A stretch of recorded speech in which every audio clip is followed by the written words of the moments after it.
It is the summer of 1942, and somewhere in the scorched wilderness south of Tobruk, a Matilda tank sits motionless in the sand. She is not burning. She has not been struck by enemy fire. She has simply stopped, her engine seized, her tracks thrown, her crew already gone, having walked back to British lines under cover of darkness and left her to the desert. To any passing soldier, she looks like wreckage. To the German engineer who crouches beside her 3 days later, clipboard in hand, she looks like something else entirely. She looks like an answer. The man does not rush. He works methodically, measuring, sketching, pulling apart access panels with the quiet confidence of someone who knows that what he finds inside will matter. His unit has been following the British retreat for weeks, and they have collected several of these abandoned machines. Some knocked out, some simply broken down. And each one has told them something new. But this one, this particular Matilda, seized at grid reference unknown, recovered by a panzer recovery team and driven back 40 kilometers on a borrowed track, is about to tell them something they were not expecting at all. What they find inside will travel back to Germany, be examined by some of the finest mechanical engineers the Reich employs, be dissected and debated and ultimately replicated in factories along the Rhine and the Ruhr. It will influence the design of machines that will fight on every front, from Normandy to the Eastern Steppe.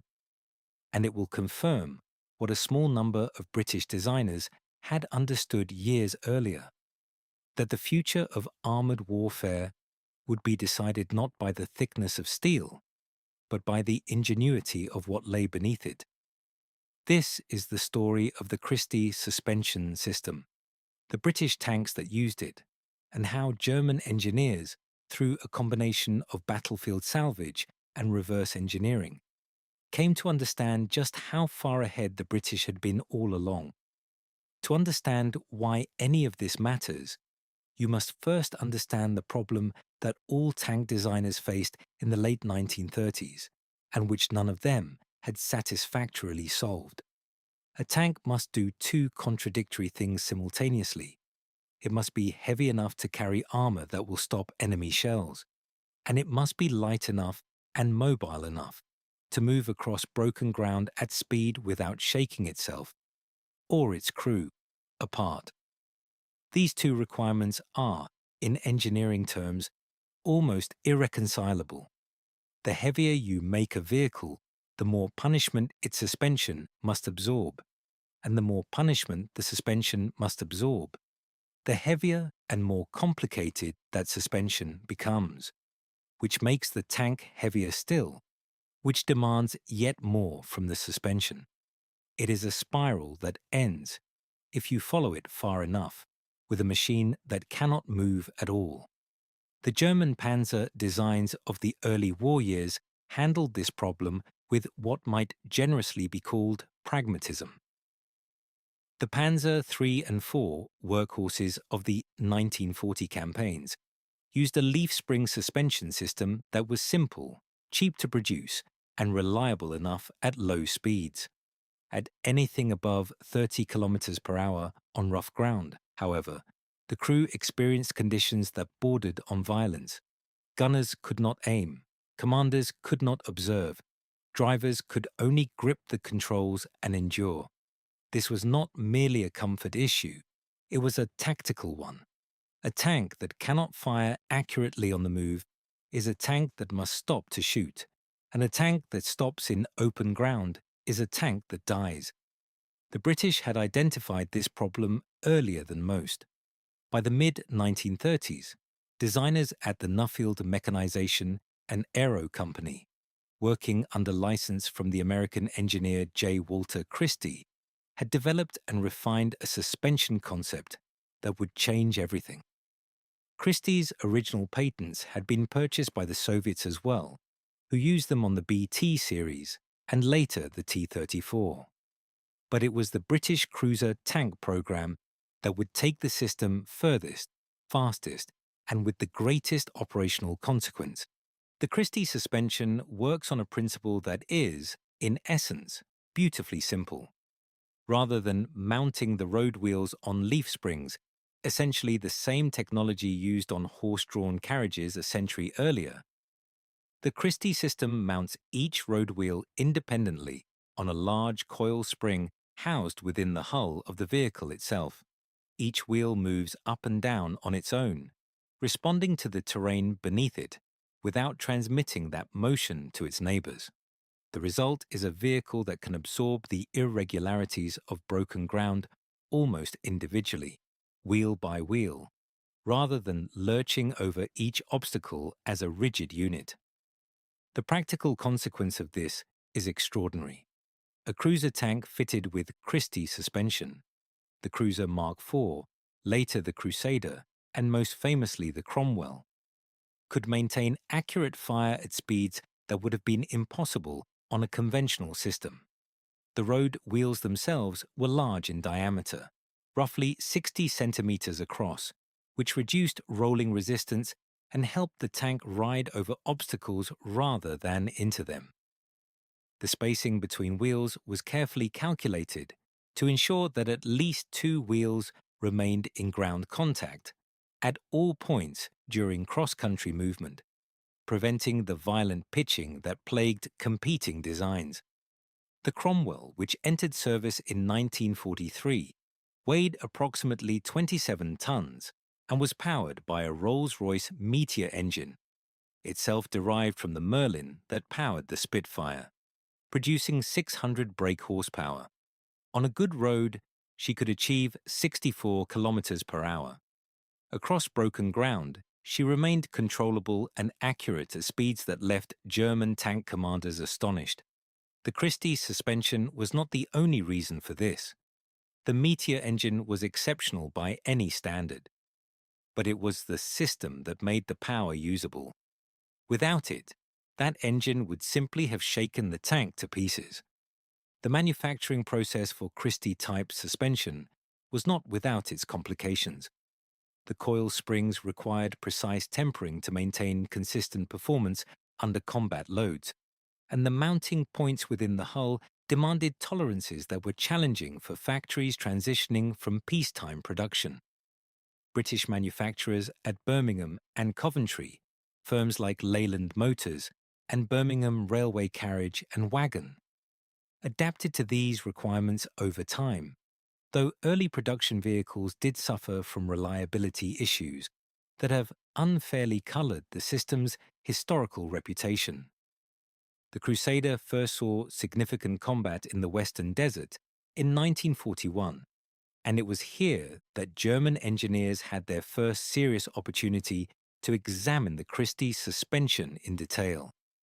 British tank losses in the desert were substantial, not always due to enemy action, but frequently due to mechanical breakdown exacerbated by the condition.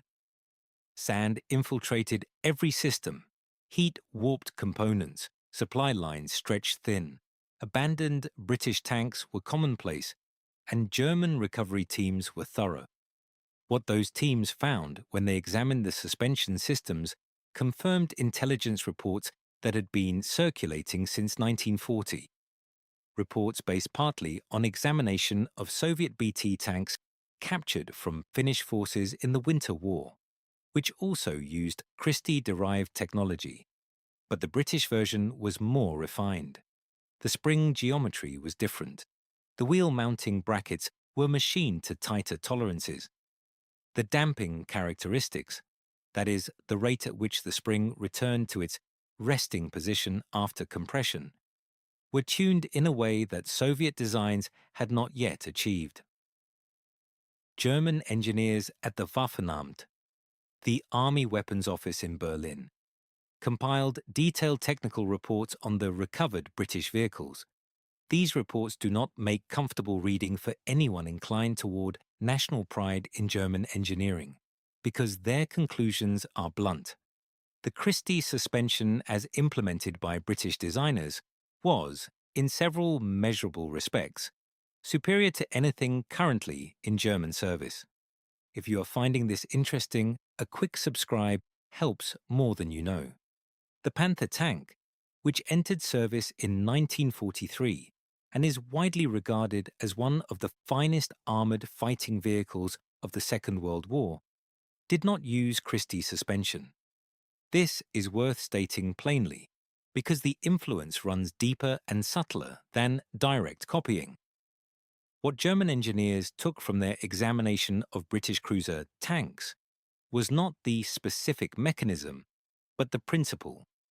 The understanding that independent wheel suspension, with large road wheels and carefully calculated spring rates, was the direction that armoured vehicle design must travel.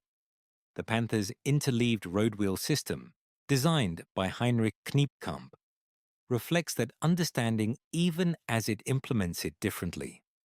The Tiger II, the heaviest German tank to see significant combat service, used a similar approach. The interleaved wheels, overlapping in their arrangement to distribute load across a wider track footprint, were a German solution to the same problem that Christie had solved differently. Both worked. The German system was arguably more robust under extreme loads. The British system was lighter and simpler to maintain. In the mud of the Eastern Front, where packed earth forced between interleaved wheels and froze overnight, German crews cursed the complexity their engineers had chosen. British crews, by contrast, could clear and maintain their suspension systems in the field with basic tools. The American M4 Sherman, for all its industrial virtues, used a volute spring suspension that was simpler still, reliable, easy to produce in the enormous quantities the war demanded, but limited in its cross-country performance. Post-war American tank design moved steadily toward torsion bar systems that owed something to every competing philosophy, Christie's included. The legacy of the Christie suspension in British service is inseparable from the legacy of the Cromwell and its successor, the Comet. The Comet, which entered service in late 1944, represented the fullest realization of the cruiser tank concept. Fast, well-armed, and with a suspension system now fully refined through years of combat experience and manufacturing improvement. She served with distinction from the Rhine crossing to the final days of the war in Europe, and continued in British Army service until the early 1960s. Surviving examples of both the Cromwell and the Comet can be examined today at the Tank Museum at Bovington in Dorset, arguably the finest collection of armoured fighting vehicles in the world. Crouching beside a Cromwell at Bovington, running your hand along the hull's sponson, where the Christie springs are housed within, it is possible to feel something of what those German engineers felt in the desert in 1942. The elegance of a solution that works. The quiet confidence of a design that does not announce itself, but simply performs. Return, then, to that German engineer in the desert. His clipboard is full. His sketches are meticulous. In the days and weeks that follow, those sketches will travel north to the Mediterranean ports, east across the Mediterranean, north through Italy and into Germany, where other men in other rooms will pore over them under electric light and reach conclusions that will reshape how a nation builds its tanks. He does not know this yet. He knows only what he can see and measure. He knows that the machine in front of him, broken down, abandoned, half buried in sand, represents a solution to a problem his own country has not yet fully solved. He knows that the spring rates are different from anything he has encountered. He knows that the wheel diameter is larger than doctrine would suggest. He knows that someone, somewhere in England, in some design office that smells of machine oil and cigarette smoke, sat down with the same problem he has been wrestling with and found a better answer. The Matilda that started this story was actually too old to use Christie's suspension. She used a different system entirely, slower and more heavily armoured, designed for infantry support rather than speed. But the principle established through the cruiser program spread through every subsequent British design, and it was the Crusaders and Cromwells that followed her into German hands that told the real story. What German engineers copied in the end was not a drawing or a part number. What they copied was a way of thinking, an understanding that mobility and firepower were not competing values, but complementary ones, that a tank which could move accurately was worth more than a tank which could only stop and shoot. The British had understood this in the mid-1930s. The Germans understood it by 1942, having taken apart enough British machines to see the truth of it in steel and spring. The broken tank in the desert did not lose the war for Britain. It helped, in some small but measurable way, to explain why Britain would eventually win it.